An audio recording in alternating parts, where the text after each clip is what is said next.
Treatment and Management of Cancer of the Base of Tongue, a presentation by Julie Colterion. My objectives for today are for you to walk away from this presentation and be able to identify and name the 4 stages of base of tongue cancer when presented with images of various tumor sizes, and to have a basic understanding of the types of surgical and chemotherapy approaches when treating base of tongue cancer. Cancer of the base of tongue should be assessed thoroughly by a multidisciplinary team. When choosing treatment methods, we really need to take into consideration the probability of whether or not this method will really treat this cancer, and whether or not it will preserve oral motor and swallowing function, as these greatly impact quality of life.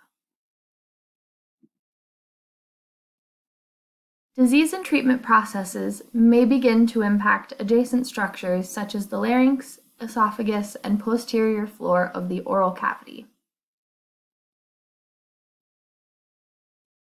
To definitively diagnose and accurately assess the tumor, patients are placed under general anesthesia while the area is biopsied via endoscopic examination.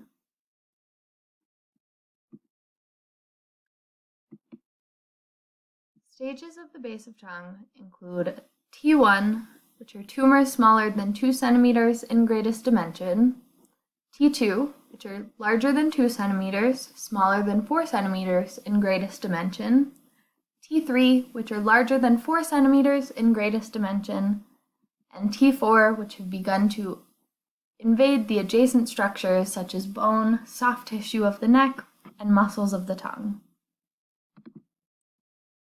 Here's an image showing you those various stages and the differences in size, as well as T4, which has begun to impact some adjacent structures. Non-surgical treatment has gained long-standing interest since there are more risks associated with surgical intervention. But chemotherapy has had limited success when used as the only method of treating base of tongue cancer and is currently not recommended at this time unless it's used in conjunction with some additional treatment methods.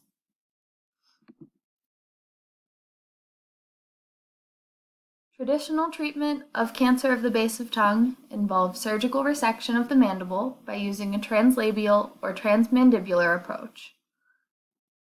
But research shows us that transpharyngeal approaches may result in less aspiration than transmandibular approaches. Another common treatment method of cancer of the base of tongue is to use a partial glossectomy followed by postoperative radiotherapy.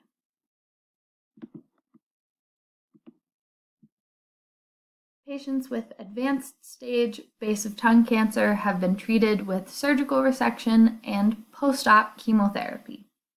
This method is also associated with less local regional failure and more positive outcomes than non-operative methods. Here I've attached a video for you. I won't go through it right now, but it's a good resource for patients wanting to learn about some common causes of base of tongue cancer, as well as common treatment methods, newer surgical methods, side effects of these treatments, and some additional considerations they may want to be aware of.